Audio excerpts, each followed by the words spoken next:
Shalom saudara dan saudari semua dalam kasih Tuhan Yesus Kristus.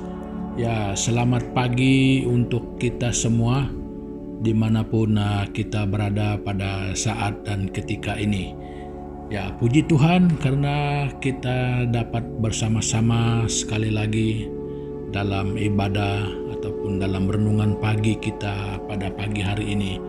Ya, kita merasa bersukacita, kita merasa bersyukur karena Tuhan masih memberikan kesempatan ini untuk kita dapat bersama-sama. Nah, jadi oleh itu saudara, sekali lagi saya mengalu-alukan ya kedatangan saudara dan saudari semua di dalam pertemuan yang hanya berlaku di alam maya begini ya, baik yang melihat melalui YouTube. Ya, jadi saudara dan saudari semua, selamat bertemu dan selamat beribadah bersama-sama dengan waktu yang singkat yang kita gunakan pada pagi hari ini. Ya, jadi untuk meneruskan daripada renungan kita pada pagi hari ini saudara dan saudari semua, jadi mari kita datang kepada Tuhan di dalam doa kita bersama. Mari kita berdoa. Tuhan Bapa di surga, di dalam nama Tuhan Yesus, jadi sekali lagi Tuhan kami naikkan pujian, syukur, dan hormat kami kepadamu karena Tuhan begitu baik, yang mana Tuhan Engkau memberikan kesempatan bagi kami sekali lagi pada pagi hari ini untuk kami dapat bersama-sama mendengarkan kebenaran firman Tuhan untuk keperluan kehidupan kami secara rohani. Jadi yang akan membentuk seluruh hidup kami. Jadi makanya Tuhan kami menyerahkan semua ini ke dalam tangan-Mu supaya dari permulaan pertemuan kami ini sampai selesainya kiranya Roh Kudus Tuhan yang memimpin, menolong kami. Jadi sehingga melalui pertemuan ini masing-masing pribadi kami yang bersama-sama, baik yang memberitakan, baik yang mendengarkan, kami akan diberkati lewat kebenaran firman Tuhan, dan juga nama Tuhan akan dimuliakan melalui orang-orang yang percaya yang mendengarkan kebenaran firman-Mu. Terima kasih Bapa, ini doa kami di dalam nama Yesus Kristus. Kami sudah berdoa dan mengucap syukur. Amin. Pada pagi hari ini saudara dan saudari semua, ya saya mau membawa kita bersama-sama merenungkan satu perkara, yaitu kita mau berkongsi tentang alamat iman yang lengkap. Nah, jadi kadang-kadang ada juga alamat ini yang tidak lengkap. Ya, kalau alamat tidak lengkap, kadang-kadang tidak kesampaian. Nah, jadi alamat itu perlu lengkap, baru akan datang tepat pada yang menerima. Nah, jadi saudara dan saudari semua, bagaimana hakikatnya alamat iman yang lengkap? Nah, jadi pada pagi hari ini kita akan belajar daripada perbandingan apa yang sedang berlaku di dalam sejarah. Nah, jadi kita melihat peristiwa ini yang terdapat di dalam kitab Lukas pasal yang ke-23. Kita membaca dari ayat 39 sampai 43. Nah, jadi begini bunyinya. Seorang dari penjahat yang digantung itu menghujat dia. Katanya, "Bukankah engkau adalah Kristus? Selamatkanlah dirimu dan kami." Tetapi yang seorang menegur dia, katanya, "Tidakkah engkau takut, juga tidak kepada Allah, sedang engkau menerima hukuman yang sama? Kita memang selayaknya dihukum, sebab kita menerima balasan yang setimpal dengan perbuatan kita. Tetapi orang ini tidak berbuat sesuatu yang salah." Lalu ia berkata, "Yesus, ingatlah akan aku apabila engkau datang sebagai Raja." Kata Yesus kepadanya, "Aku berkata kepadamu, sesungguhnya hari ini juga engkau akan ada bersama-sama dengan aku di dalam Firdaus. Nah, jadi saudara dan saudari semua, daripada sejarah ini ya yang pernah berlaku ya 2000 tahun yang lalu ya. Ya, kalau menurut ukuran sebenarnya dia belum sampai 2000 ya. Sebab ini adalah pada kisah penyalipan ya. Nah, jadi melalui kisah ini saya membawa kita mempelajari tentang konsep iman sebenarnya. Nah, jadi itulah yang saya maksudkan dengan alamat iman yang lengkap. Ya, jadi di dalam kisah ini ada dua jenis ataupun dua cara orang beriman ya. Ya, ada sesuatu ada dua konsep iman yang kita belajar dari sini. Nah, jadi saudara dan saudari semua, ya, konsep pertama adalah sebelum saya jelaskan itu, sebenarnya di sini ada 3 orang yang disalibkan bersamaan waktu itu. Satu Yesus sendiri dan 2 orang lagi yang lain. Ya, mereka adalah penjahat, penyamun. Ya, disalibkan, satu di sebelah kiri, satu di sebelah kanan. Nah, jadi mereka disalibkan bersamaan. Nah, jadi di dalam kisah ini kedua penjahat ini sebenarnya sama-sama punya iman, tetapi konsep iman mereka berbeda. Jadi apakah benar yang saya katakan bahwa mereka sama-sama memiliki konsep iman? Oke. Jadi mari kita bersama-sama melihat itu. Ayat 39 ayat 39 itu ini salah satu daripada penjahat itu berkata, seorang dari penjahat yang digantung itu menghujat dia. Katanya, bukankah engkau adalah Kristus? So, dia percaya bahwa dia itu adalah Kristus, Yesus itu adalah Kristus. Selamatkanlah dirimu dan kami. Nah, jadi dia mengimani bahwa Kristus itu mampu mengubah situasi mereka. Ya, dia katakan selamatkanlah dirimu dan kami. Nah, jadi dia percaya kalau Kristus memang mampu melakukan hal itu. Ya. Nah, jadi ini setidak-tidaknya ini konsep iman dia. Dia percaya bahwa Kristus itu adalah yang berkuasa, yang berasal dari Allah, yang diurapi, makanya punya kuasa untuk mengubah situasi yang sedang berlaku. Jadi katanya selamatkanlah dirimu dan kami. Nah, jadi yang seorang lagi yang berkata dalam ayat 40. Nah, yang pertama tadi konsep iman yang satu itu, dia mengimani bahwa Tuhan itu berkuasa, mampu untuk mengubah situasi. Ya, bukan salah, itu benar. Nah, yang kedua adalah iman yang terdapat pada yang seorang lagi ya, di ayat 40 sampai 42 itu, yang berbunyi, tetapi yang seorang menegur dia, katanya, tidakkah engkau takut juga tidak kepada Allah, sedang engkau menerima hukuman yang sama? Kita memang selayaknya dihukum, sebab kita menerima balasan yang setimpal dengan perbuatan kita. Tetapi orang ini tidak berbuat sesuatu yang salah. Lalu ia berkata, Yesus, ingatlah akan aku apabila engkau datang sebagai Raja. Nah, jadi yang satu ini juga punya iman. Nah, jadi dia lebih jelas di dalam ayat 41 itu, dia tidak mengharapkan, ya dia tahu bahwa situasi itu tidak mungkin berubah. Ya, tidak mungkin berubah karena dia sadar itu sudah tergantung di kayu salib.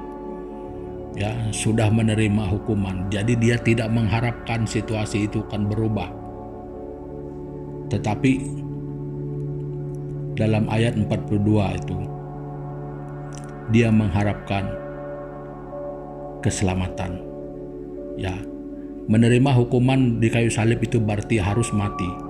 Tetapi ketika dia mati, dia percaya Tuhan Yesus masih boleh memberikan hidup kekal kepadanya. Nah, jadi konsep iman yang satu ini, dia tidak mengimani bahwa Tuhan hanya mampu melakukan perubahan kepada situasi, tetapi dia lebih yakin bahwa Tuhan itu, iman dia mampu mengubah diri. Ku tengok perubahan pada orang ini. Dia sadar bahwa dia sudah salah dan dia tahu bahwa dia sedang menerima hukuman itu setimpal dengan apa yang dia sudah buat. Nah, jadi sekarang dia mengimani hal itu, bahwa dia ini menunjukkan perubahan di dalam dia. Seperti yang dia jelaskan di dalam ayat 42, Yesus, ingatlah akan aku apabila engkau datang sebagai Raja. Nah, jadi saudara dan saudari, ini adalah dua konsep iman yang berbeda. Nah, jadi melihat daripada konsep yang keduanya ini, ya, saya mau katakan satu hal yang berbunyi begini. Iman kepada Tuhan tidaklah selalu mengubah situasi, tetapi sering untuk mengubah diri kita. Nah, ya, jadi orang Kristen banyak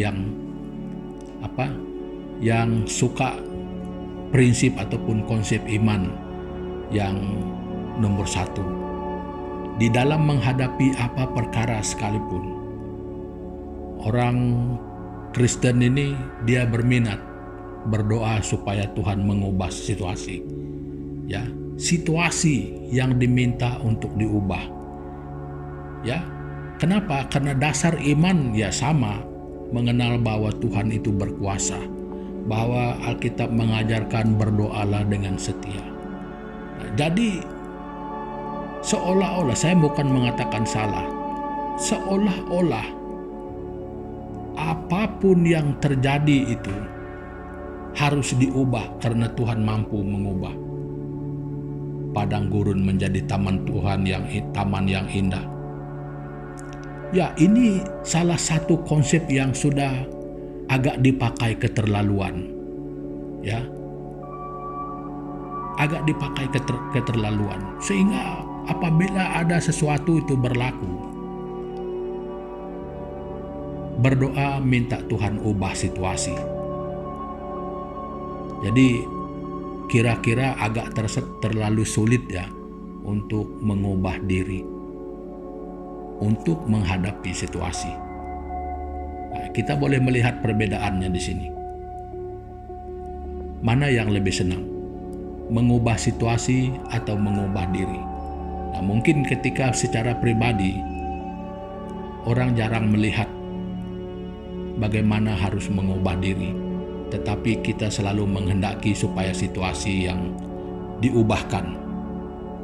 Ya, setidak-tidaknya seperti keadaan pada saat dan ketika ini, ini kiralah masuk tahun kedua COVID melanda dunia.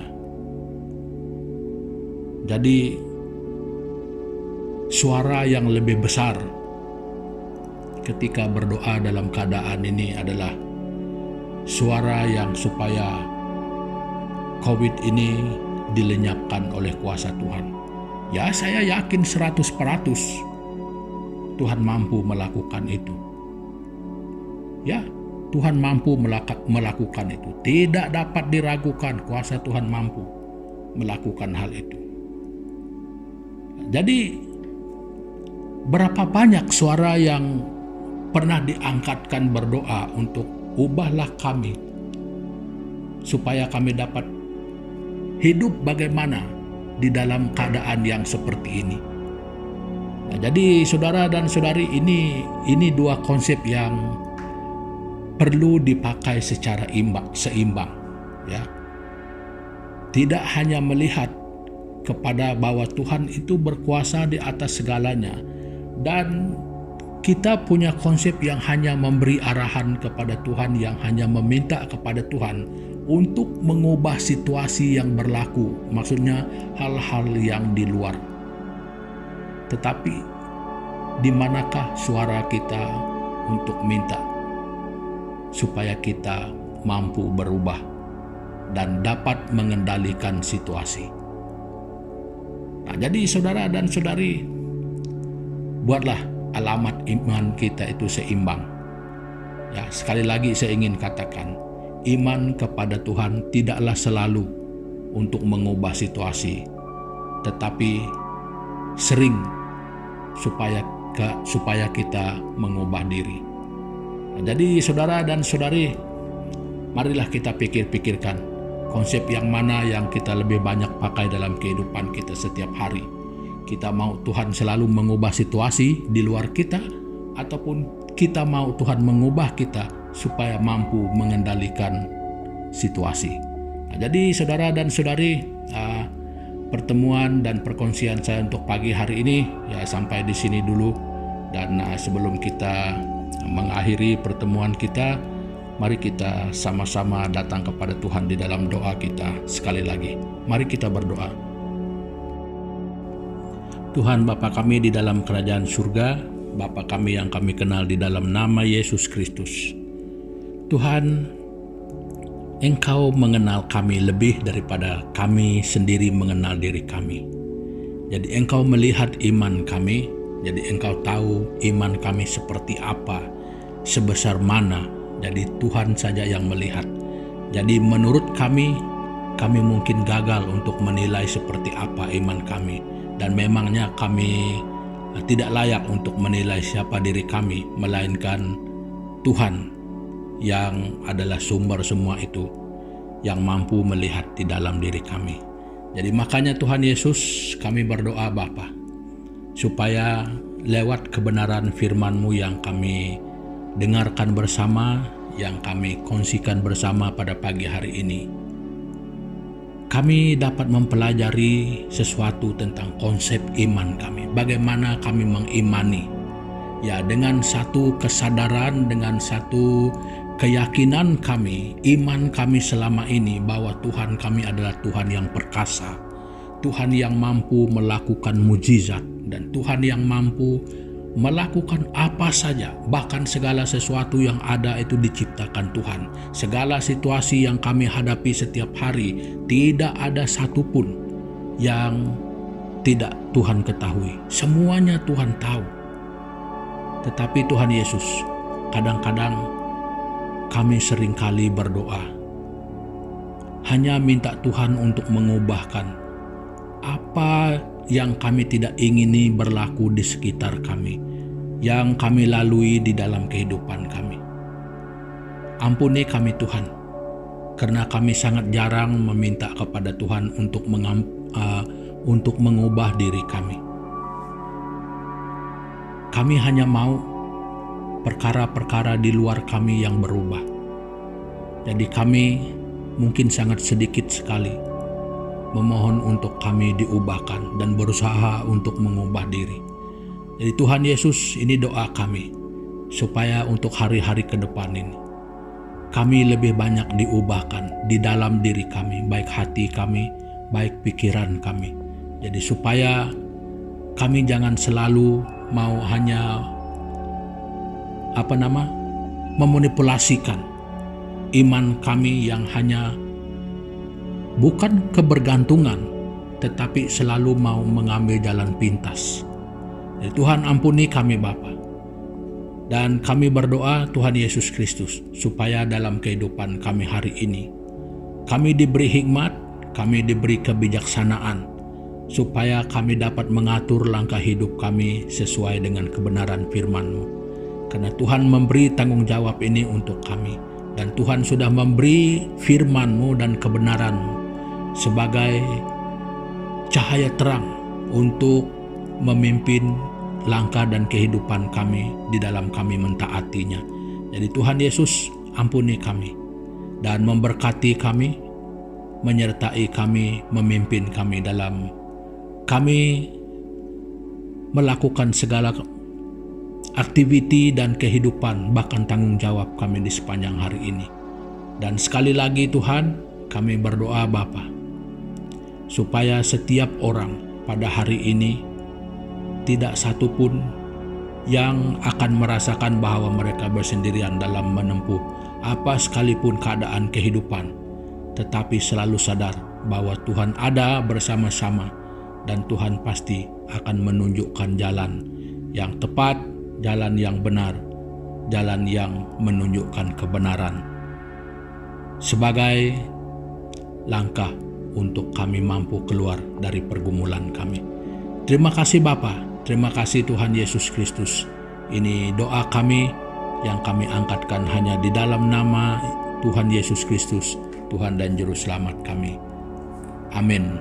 Nah, saudara dan saudari semua, pertemuan kita pada pagi hari ini ya mungkin sampai di sini dulu, dan sampai kita jumpa lagi pada kesempatan-kesempatan yang mendatang ini. Ya, selamat beraktivitas. Tuhan Yesus memberkati kita bersama. Haleluya.